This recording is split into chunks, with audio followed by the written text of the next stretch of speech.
What is your name? I'm Robert. Robert. Hello, Robert. Do you have something important happening on your telephone? It went off. I put it on silent, but it still went off. I see. So I'll put it in my pocket, but it won't be disturbed. It's very tempting when it's out to focus on it. Yeah. Have we met before, Robert? I don't think so. I just read your book. Which one? The Way to Powerlessness. I see. So somebody gave it to as a gift, and read that. So it was really, really enjoyed reading it. I see. And when you read it, did it raise any questions in you? Actually, it gave me a lot of answers, I think. Uh-huh.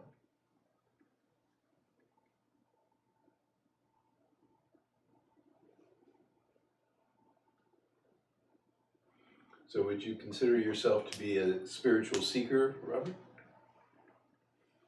Yes.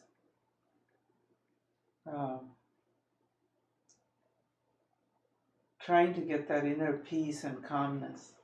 Mm-hmm. And how is that going for you?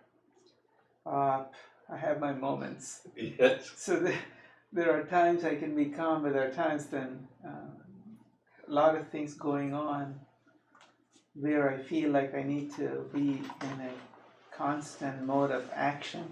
Mm-hmm. And then there are other times I can just sit and be okay.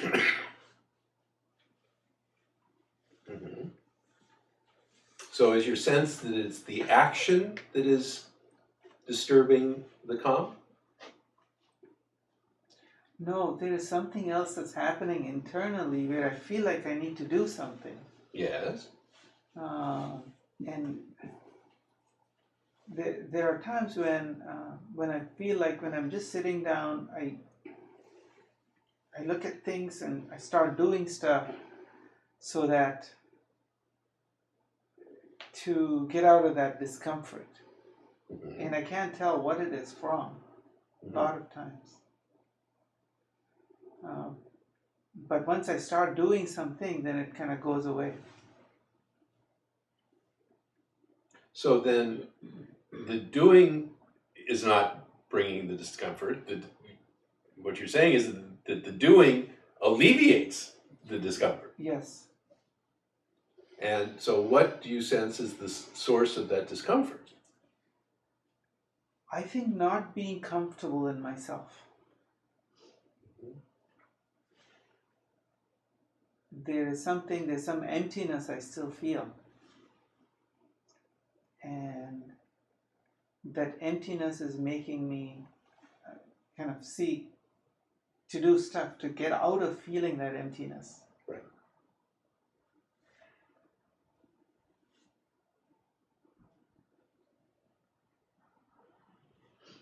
So in the book that you read, you were introduced to the concept of the false sense of authorship. Yes. And you're shaking your head. So you read the book also? Mm-hmm. Yes. And your name is? Sandy. Sandy? We read it together. Yes. Simultaneously or? Simultaneously. And then did you discuss it? Well, yes. I see. Mm-hmm. So this false sense of authorship is the concept that I use to point to the real subtle aspect of this situation which you describe, in which there is a some kind of discomfort, some kind of uncertainty or difficulty, that when there is action, then the action can be claimed by the false sense of authorship, and you are restored to a sense of, briefly, of being in control.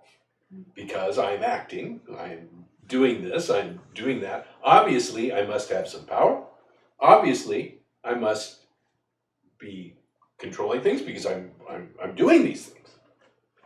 And thus there is comfort in that because for a brief moment, this false sense of authorship is, quote, satisfied, meaning that it is engaged. And the problem, of course, as you well know, lies in the fact that when you stop, there is then the flop back into the discomfort and the story that I should be doing more, I should have done what I did better, that if the result is bad, I shouldn't have done it this way, I should have done it another way. And that whole comfort that you had briefly unravels into suffering. So in this teaching, the focus is on that secondary involvement in whatever is happening. And it is often difficult to identify what that secondary involvement is. But the teaching provides pointers for you to look, or encouragement anyway, for you to look into what is happening with this tool of the concept of the false sense of authorship, to connect to the sense of being independent that is part of the sense of authorship. Because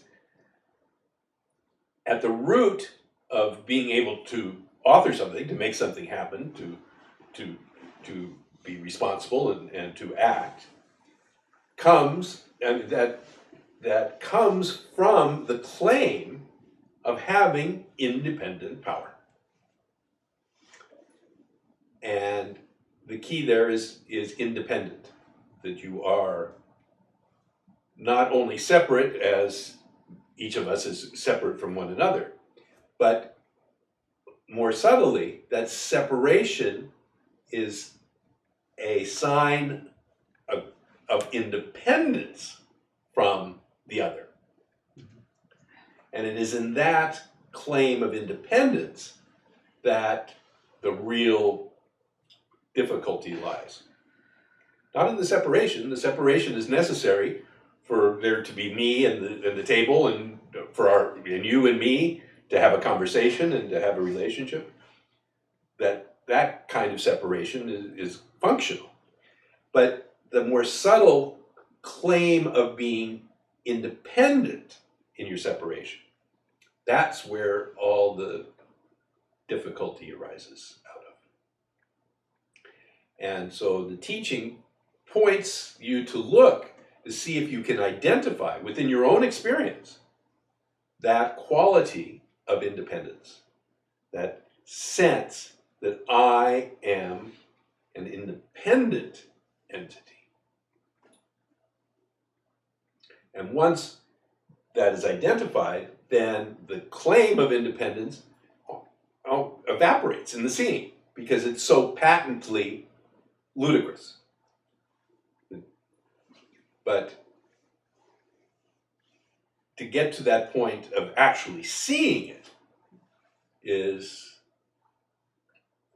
either the practice of a lifetime, or of a week, or a month, or a year.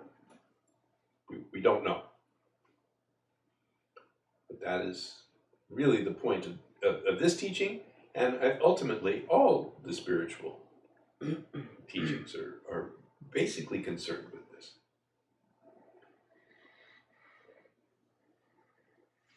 And of course, this teaching, this living teaching of Advaita, and I don't know if you know any Sanskrit, but Advaita means not to. And so it is in this not to-ness in which there is obviously many things that we have the interesting possibility of seeking, searching, of inquiring into what's going on.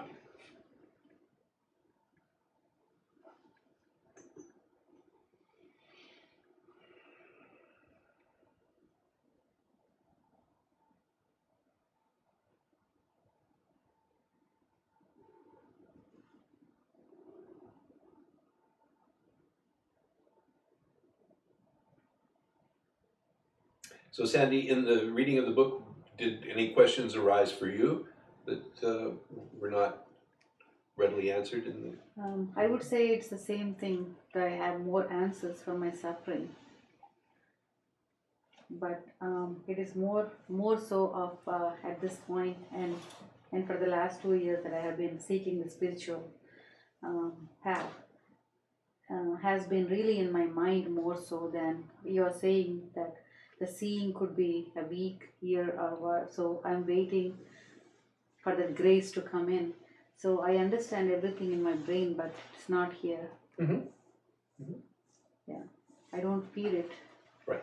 Yeah, I truly understand the non-duality and my actions, judgment, as you described, or reactions, or any form of those are not what I am doing, but being just following another power greater than myself. Mm-hmm. And similarly other people's as well. But I am not there yet here to see that. So therefore I react, or resentment, guilt, pride, all of those is what I suffer from. Yes. Yeah. Because those are the inevitable byproducts of this secondary involvement. Yeah. They arise together. Mm-hmm. Now, the interesting thing is that when those byproducts do arise, when the guilt arises, when the blame, the psychological fear, the hatred, when those things arise, Mm-hmm. they're like red flags. Mm-hmm. They say, what is happening here is that there is this secondary involvement. And so it is an opportunity to look at the root, to see what this has arisen from. And the intellectual understanding simply gives you an opening to look. Yeah. So that's I don't dismiss the intellectual understanding, because I think it can play a very valuable role in the whole process. But the intellectual understanding is certainly not anything close to the endpoint in all of this.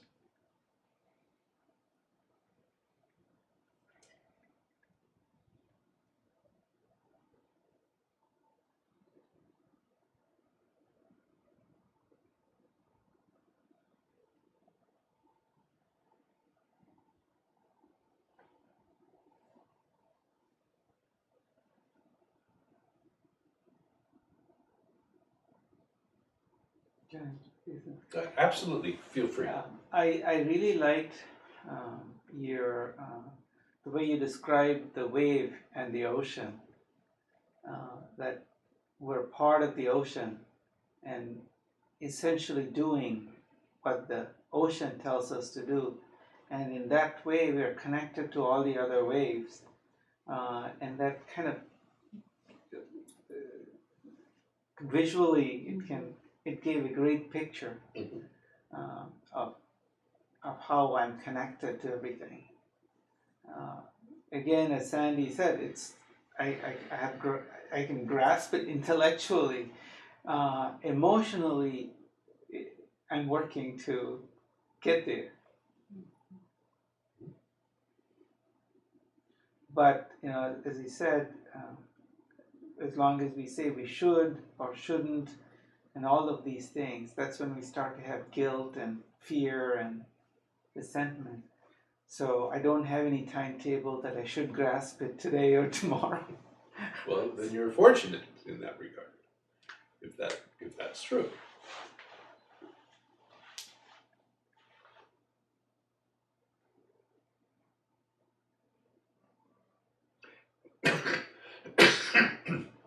Now, what makes this so interesting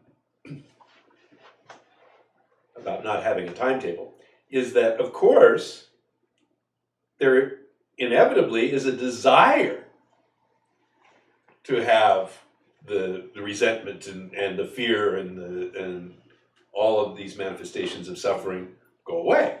I mean, that is the most natural desire I can think of. Especially when you get a glimpse of it, when you get a perfume of the fact that this is a possibility. Mm-hmm. Then, I mean, other desires are,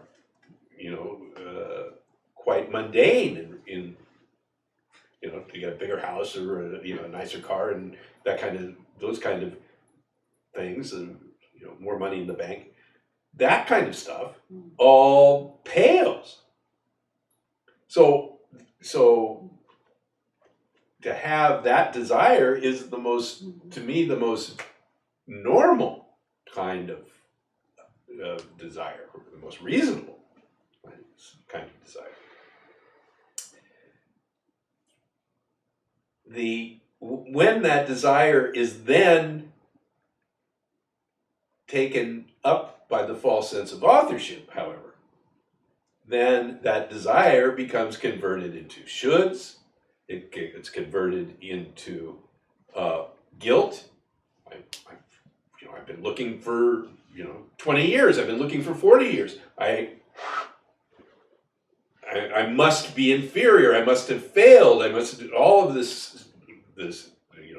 The resentment for oneself and for one's gurus who were obviously charlatans and incompetents, that you put your faith in them and they weren't able to provide what you needed, etc., etc., etc.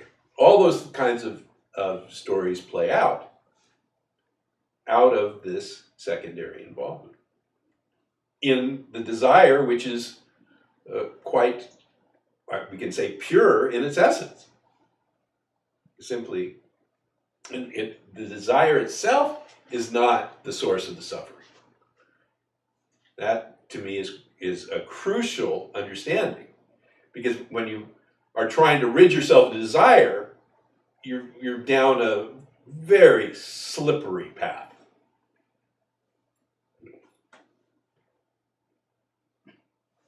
Because, I mean, at root, you have a desire not to have a desire. It's, you can't escape it. It's really impossible. And so immense amounts of energy get siphoned off in what is essentially a fruitless task.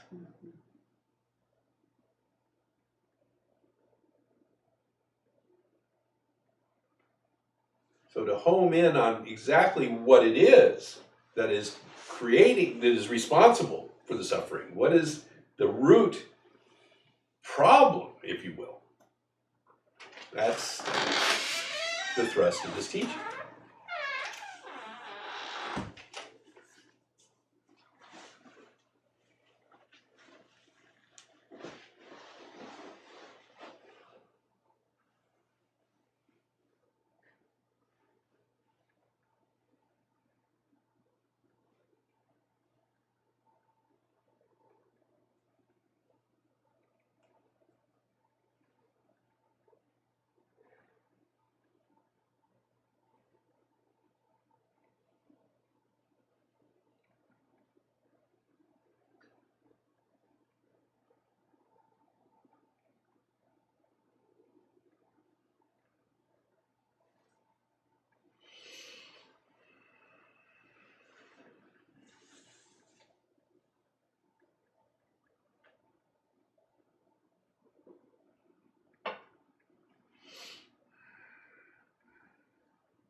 I have. Yes. Is it reasonable that as I realized in my suffering of this hypervigilance, constant anxiety from within, and what they call is this addiction to excitement, um, or constantly trying to control everybody around me so that I won't lose their love or whatever. Is it reasonable? While on one side, I am understanding to get away from this false sense of authorship, not even myself, from everybody else around me. Is it even reasonable to look into that family of origin and where and how I became dysfunctional? Or it's not reasonable that this is how it's supposed to be, that it's not even necessary that I look into why I have been um, why I am what I am, and simply accept that this is what it is, because I've been trying to work a lot, spend a lot of time in reading and understanding why I became so dysfunctional, in the sense that I am so addicted to the work, controlling others, everybody around, and things like that. Is it even reasonable to inquire? Or I am not uh, an arbiter of reason, meaning I simply don't propose that I know what is reasonable or unreasonable. What interests me and what I can talk about is the fact, or point you to, is what is happening. So you are this way. And part of your being this way in this moment includes a interest in seeing how did I get this way.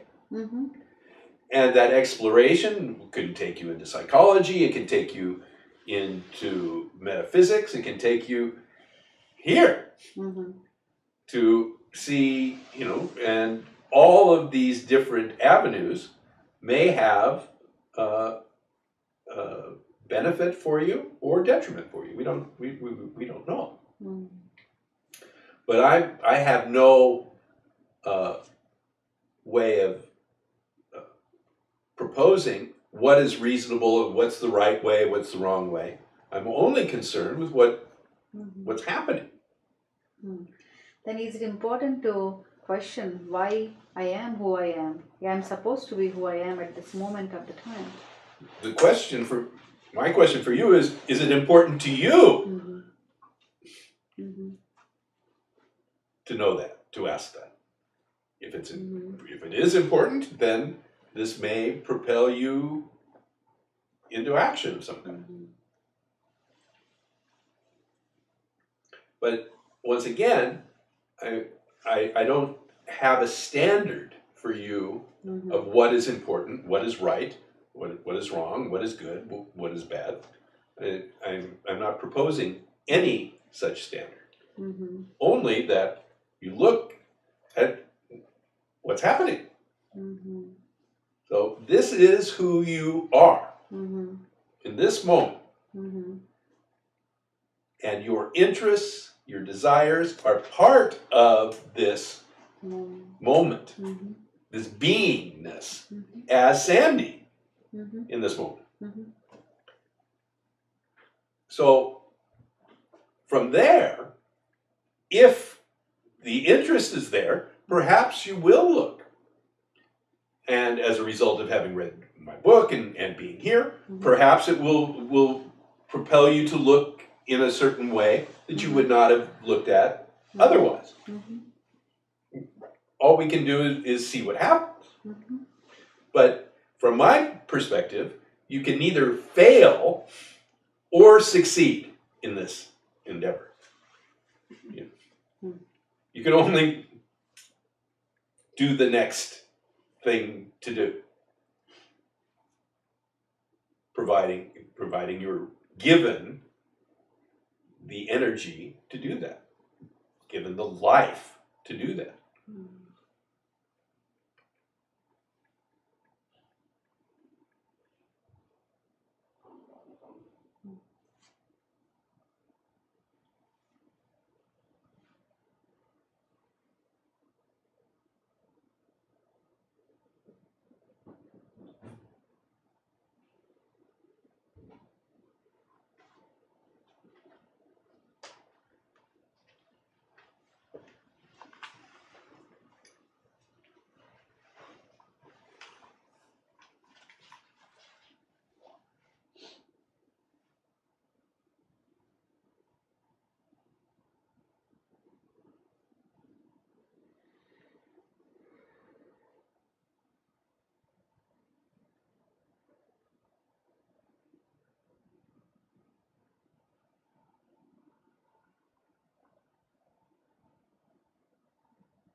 I remember asking you a few years ago online.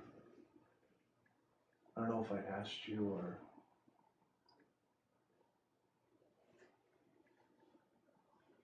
it was just a statement I made, something about thoughts creating our reality. And I was very surprised to hear you say immediately, well, I do believe 100% that our thoughts create our reality.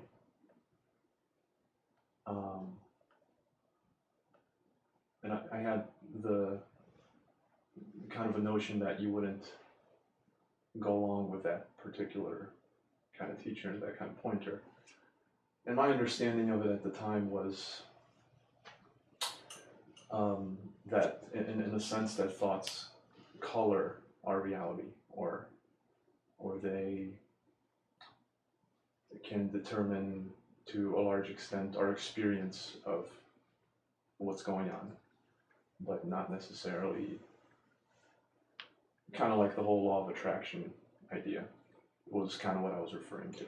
Yes, but the law of attraction starts with this observation that our thoughts create our reality, and then simply goes forward from that point with the proposition that you must then change your thoughts. And then you can change your reality. This teaching goes the other direction. It says, yes, your thoughts do determine your reality, but what determines your thoughts? So we're going the other way. We're saying, what is it that makes you think? What is it that makes you act? What is it that makes you do such that your reality is this? Right. So it differs from the law of attraction quite significantly that way. Oh, I believe it does. I did. It was just I was surprised at the time. I didn't think.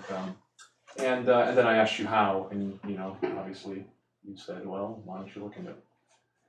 And and I just wanted to share this story because I think it's funny. I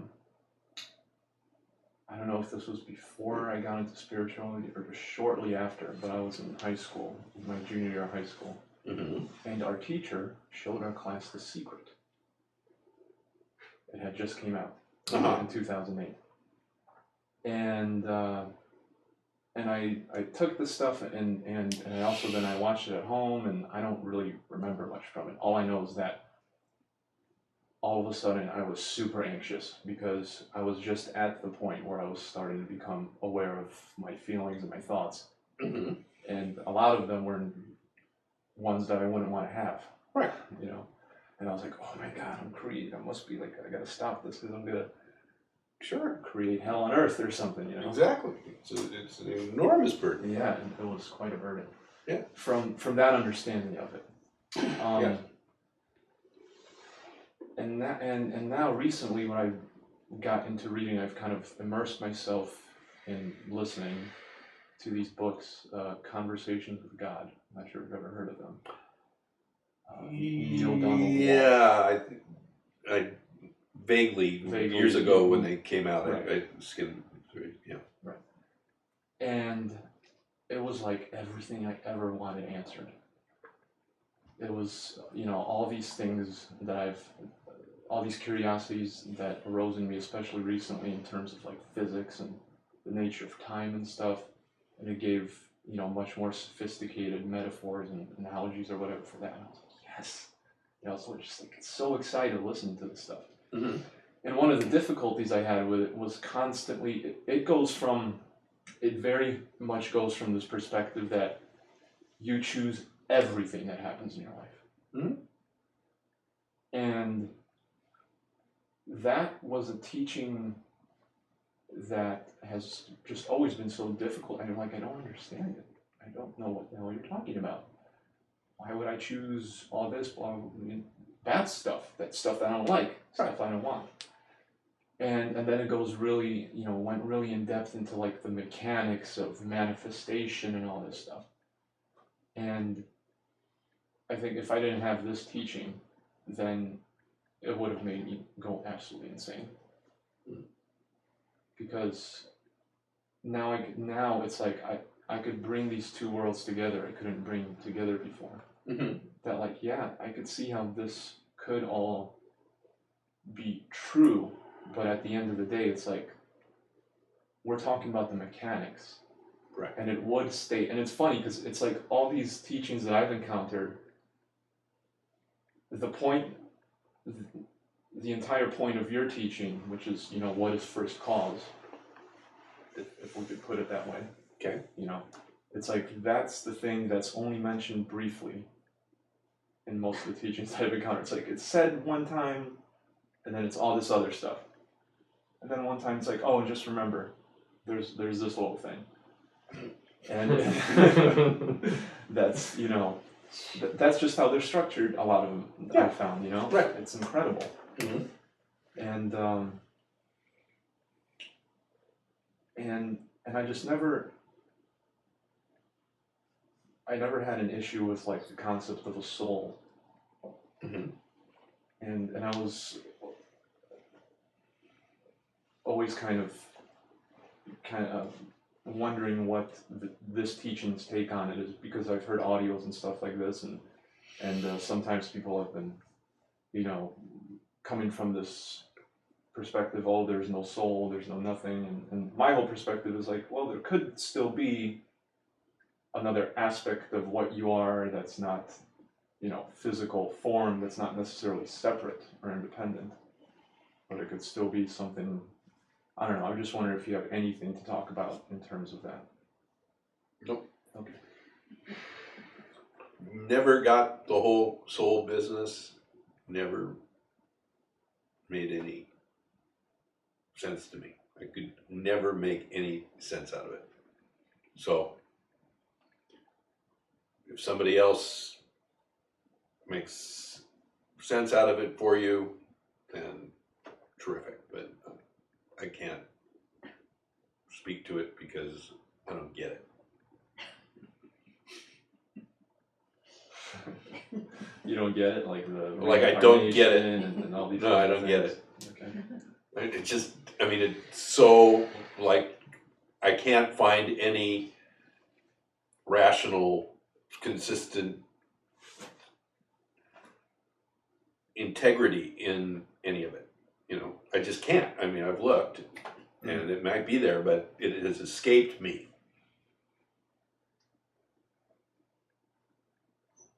So.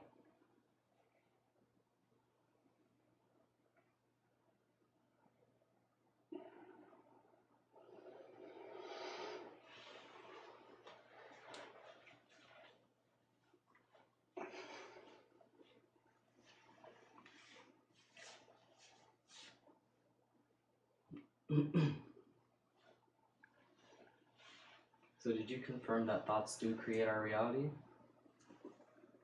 Because that's what he asked. And Did I confirm it? What do you mean confirm it? like, did you say yes, they do? I may have, or he said that what I said was, well, check it out, which No. would be more consistent with my general approach, which is, so why believe me? Yes, it's true. Your thoughts do create your reality. I might be wrong. Why would you believe me? I mean, I just don't want the managing to start manifesting in this body mind, like having to manage my thoughts and like being really anxious about what I'm thinking. Well, of course you wouldn't. Nobody would want that. The question is, do you? But what? Are you responsible for your thoughts? No. Are you? So your thinking is responsible for, assuming your thinking is responsible for your reality. And, I mean, you can delve into that and see how when you look at things this way, your reality is different than when you look at them that way. The question is what makes you look at them this way or makes you look at them that way. Yeah. That's really the essence of the whole matter. What is responsible for how you think? Yes, if we assume for a moment that the mechanism is how you think is responsible for what happens. But we got to go the other way. What is responsible for how you think? And if you are responsible for how you think, then you've got a real mess on your hands. Because you're now responsible for not having any bad thoughts and only manifesting good stuff and not bringing, these terrible, horrible things into the world through, thinking bad. I mean, that's a big responsibility. When your thoughts are manifesting the universe, and you're responsible for your thoughts, man, Well, load. So the question is, are you in fact responsible for your thoughts? That's the question. Trying to figure out what is, because I know I'm not, because I don't choose my thoughts. Well, what is the next step, but one step at a time, Yeah. you know? It just feels like that. I guess that FSA that mixes up with the thought, it just feels like, I can control my thoughts and it feels like I can direct them, but If you can, then do. I mean, it may feel that way. The question is that feeling true? Yeah. Does it bear up under examination? I mean, yes, there may be the claim, a very heartfelt claim that I am responsible, that I do do it. But will that stand up under scrutiny? That's all we're asking here. Look at it. See if it's true. If you can. But if you can't, today you can't. But it's just when I can and I do, then it just further enforces that I can. Like you know what I'm saying? Like when I actually can control my thoughts, yes, that for me is kind of like evidence that I can. absolutely. That is proof positive for the false sense of authorship that you have that power. Yeah. But it's only proof positive if you ignore all the time that it doesn't. So what we're saying is, let's look at the times that it doesn't follow your desires and your thoughts and your intentions.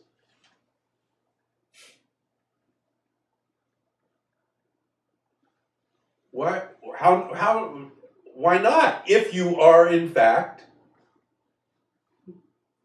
the author. How do you explain this other stuff where it doesn't work out?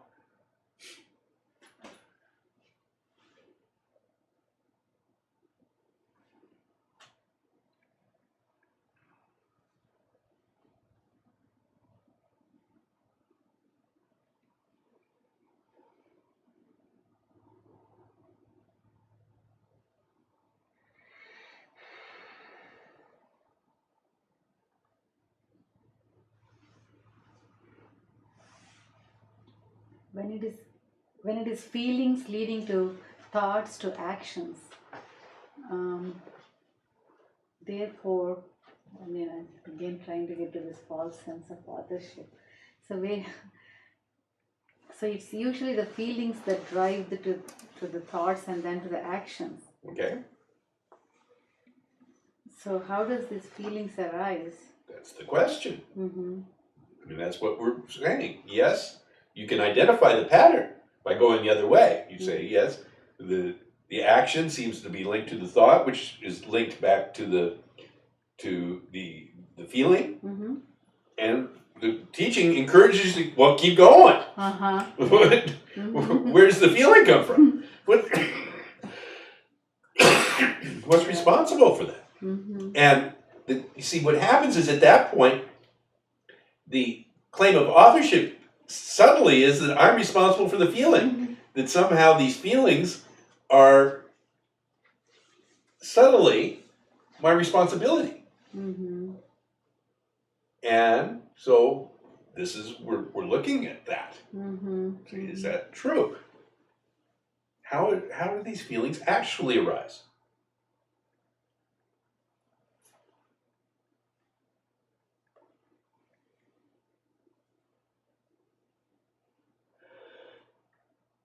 Yeah.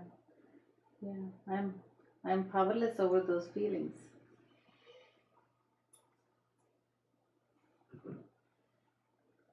Well, when you actually see that, Mm-hmm. when that powerlessness is absolutely clear, Mm-hmm. then that's the opportunity to really Mm-hmm. recognize what is true. Mm-hmm.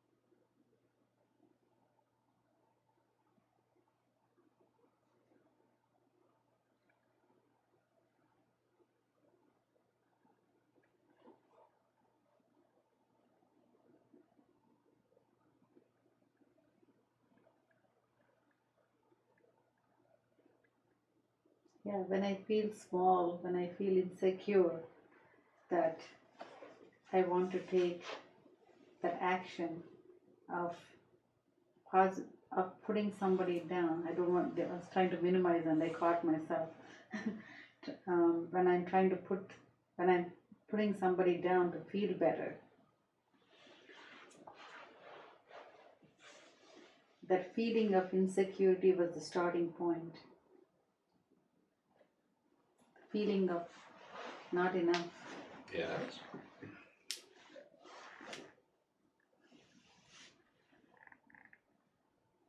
And when you say keep looking back, keep looking, go further. Mm-hmm. So that feeling of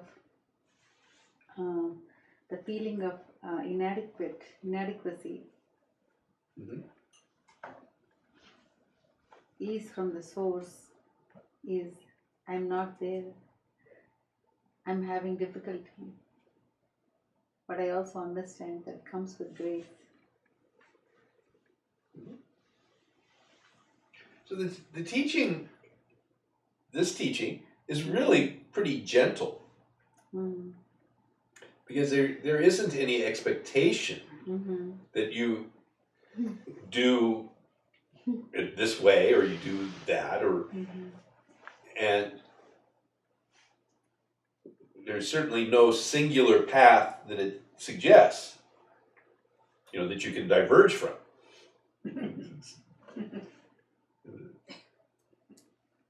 So it's gentle in that regard. It simply says, if you are graced with the energy to look, look. Mm-hmm. And recognize, if you can, that this is also not in your hands. Mm-hmm.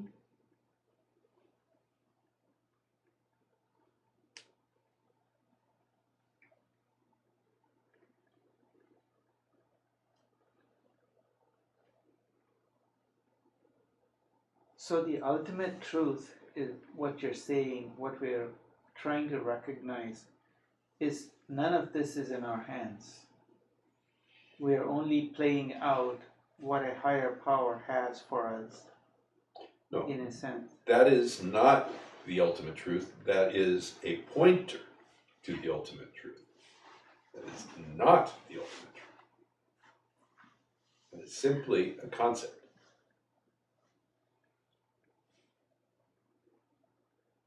What is the ultimate truth? How do you recognize it? For that, you have to take my $100,000 advance course.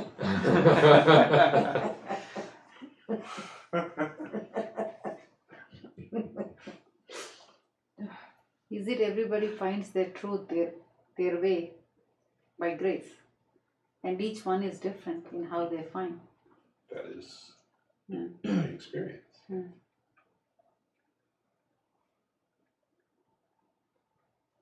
So I've been looking into sort of what is here, if not this false sense of authorship, and I kind of see the thoughts and the feelings a little bit better. The ones that are just kind of sticky with that FSA, and yeah, and with that awareness, there's just sort of an opening, a spaciousness, and a part of me is like, yeah, that's it. And I don't know, it could just be because it feels better, because it does, just it being in that openness rather than getting caught up in the Mm-hmm. affair of the FSA.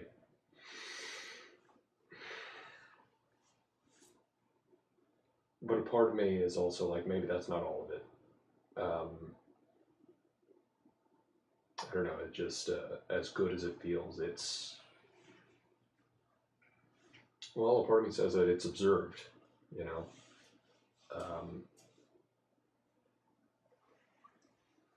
so what's, is there something prior to that, prior to the spaciousness as well?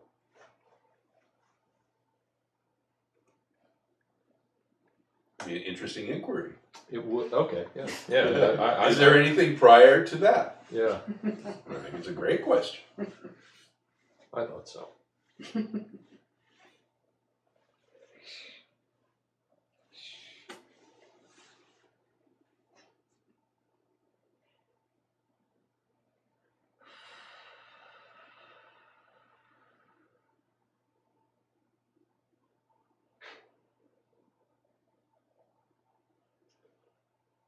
And I guess ultimately, would it have any qualities at all? We'll have to see. We'll have to see.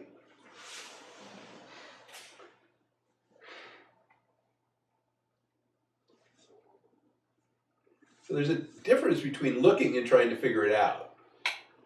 There sure is.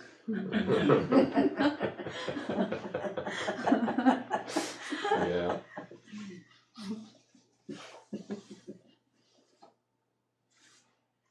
That can have value too, though.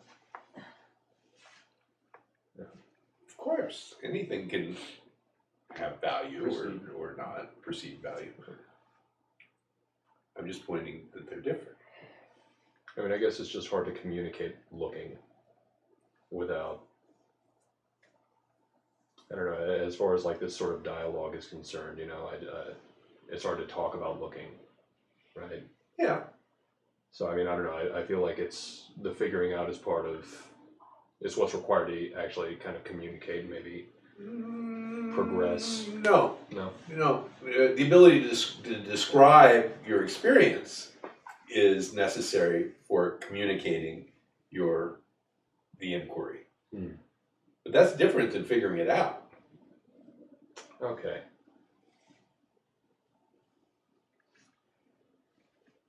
So I guess a description of the current, you know, looking, Right. that works. That's useful, I think. Well, I have no idea what's going to be useful. All right. Absolutely none. All right. Well, in my humble opinion, I think it's useful to say that the spaciousness is a little bit. I don't know. It just seems like a more useful vantage point in the investigation. You could be right. I could be, yeah. At the very least, in those moments, I'm not stuck in a little FSA kind of situation. I don't know where I'm.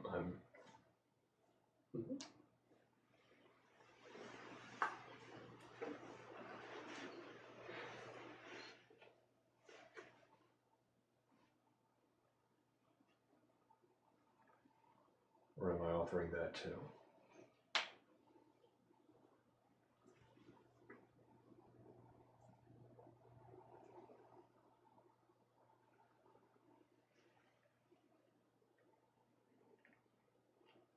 When you say authoring that too, what do you mean? I don't know, it seems like that I might be taking authorship over whether I can and cannot. Yeah, claiming authorship and authoring are two very different things. Oh, yeah. Are they? Oh, yes. The claim of authorship may or may not be valid. When we say authoring, that we're describing something that happens. Right. The claim of authorship could be bogus. And we have to examine whether the claim of authorship is legitimate, whether the authorship is, in fact, personal, or whether it's universal. Whether the claim of authorship is personal or universal. No, whether the authorship is personal or universal. The claim of authorship is always personal. Right. You say, I'm authoring it. Yeah. I'm responsible for it. So we're saying, is that claim valid? Does it describe what is actually the case?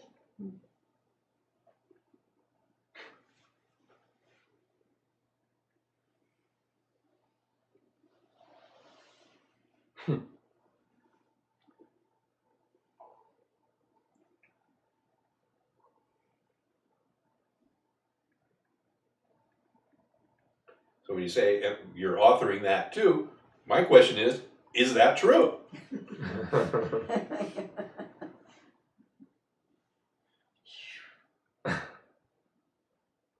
I believe when you describe to me that you claim there's the sense that you author it, that there's the claim of authorship there, that's your experience.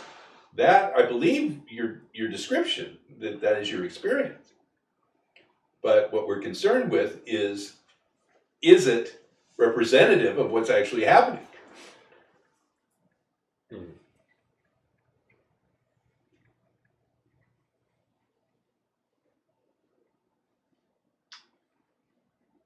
I think it's just a feeling.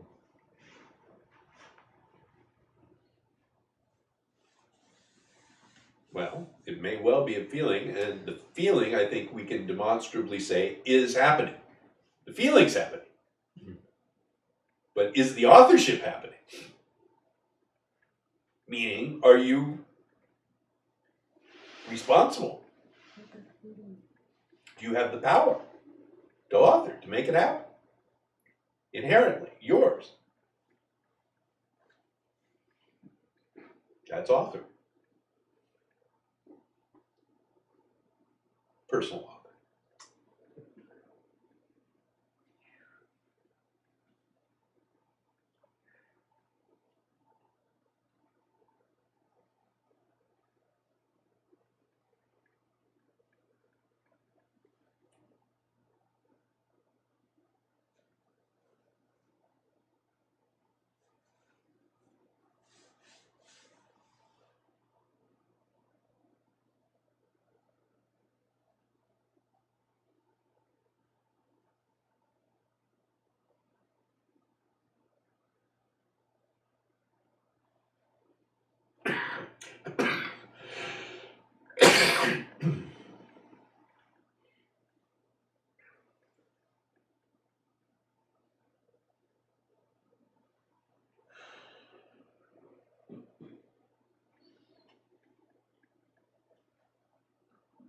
I'm just curious, are you familiar with the idea of retro-causality?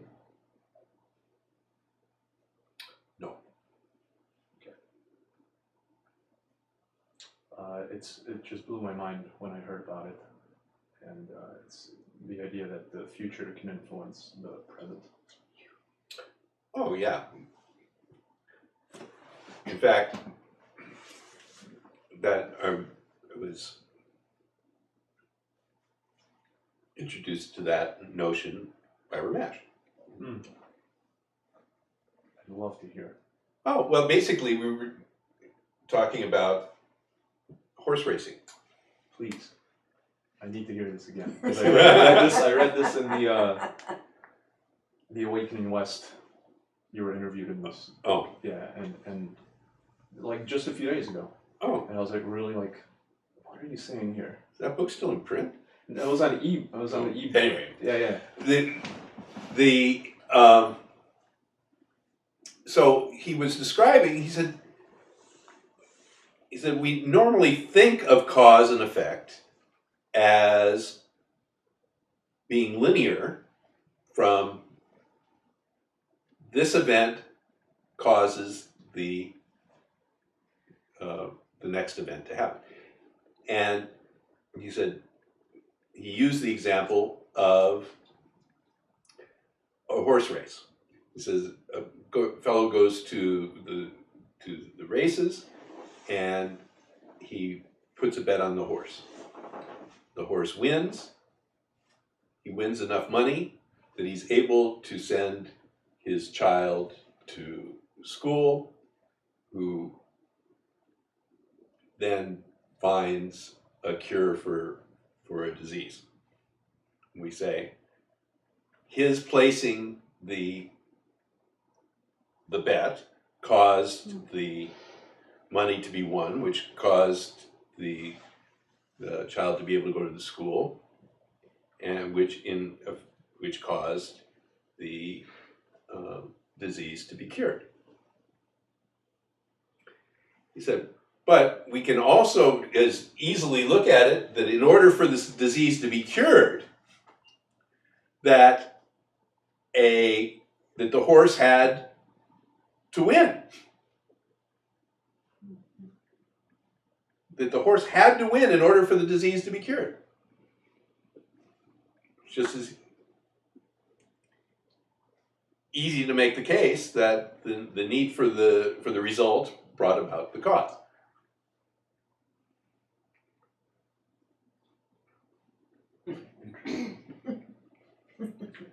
Good, because I made a new magic video called Retro Causality, Uh-huh. and I put your poem in the intro, cause and effect, don't know which was which. Right. And I just wanted to know if I should take it down or not. No, because it fits so perfectly. But that is the whole point. You know, that causality and retrocausality are just two ways of describing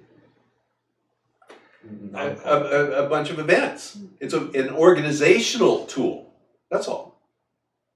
It doesn't actually make anything happen. And that's what, you know, I mean, you're really interested in theoretical physics and the like, and that's what, you know, what Heidegger's cat was all about, you know, that they couldn't come up with a real cause for something. There wasn't any direct causal relationship. Mm-hmm. All the best they could come up with was that, as we were talking about earlier, the reality was defined by the observation. That the experience caused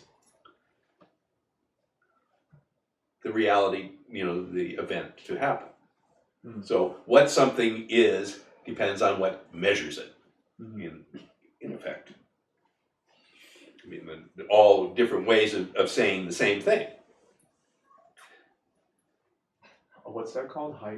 Heidegger's cat. cat. Like Yeah. Schrodinger. Or Schrodinger, Yeah, not yeah, Heidegger's. yeah. Thank you. Yeah. Schrodinger's cat. Schrodinger's cat. Yeah. You're not familiar with that one? I'm familiar with the whole, you know, double slit experiment, observer effects, but I haven't heard of that particular. Schrodinger's cat? Oh, this is a very famous one. You Very. find that Cat? cat. Cat. Yeah. Oh, wait a minute. Whether the cat was alive or dead, you know. Okay. Yeah. Anyway, And then all of this is simply to say that what something is dependent upon its observation. In other words, the seeing is the creation of it, determines the existence of something, the nature of something.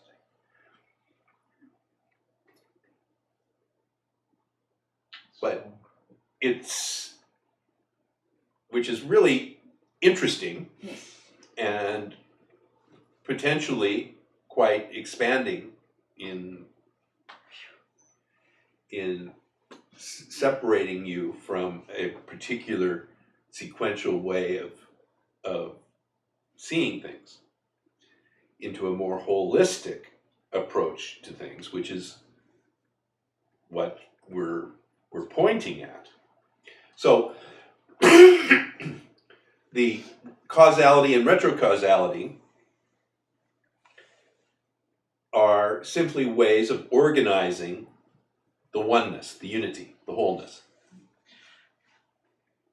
because there's no such thing as an event either. That's just imaginary lines put around something. Okay, I would take out the just. It is imaginary.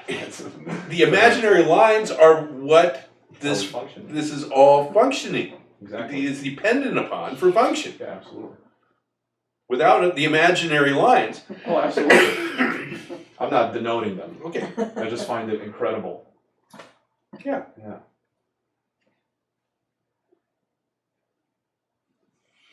It is incredible. It's all quite incredible. No doubt about it. It's like magic. I wish more magicians would see that. Oh. They're all pretty cynical.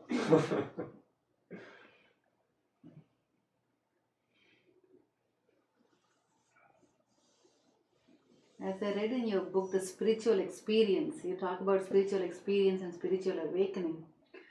I am understanding more from your book about the spiritual experience, which I saw before as a chance or a false sense of authorship, either one or the other. Is now I'm seeing them as a spiritual experience of, like, all of a sudden, some like this morning, I'm going on a trip and I thought that I need to do this, and this based on the information, but suddenly I made a call. I don't know why. I made this call this morning, and in that company, the person who just came back from the trip answered the call, and he's not even my agent, and he has given me a whole lot of information for an hour, which I really did not expect. First of all, I did not anticipate even myself doing that phone call. Mhm. See, when things like that are happening, I'm seeing that spiritual experience. Now I'm recognizing that. Mhm. And your book helped me with that. I'm very glad.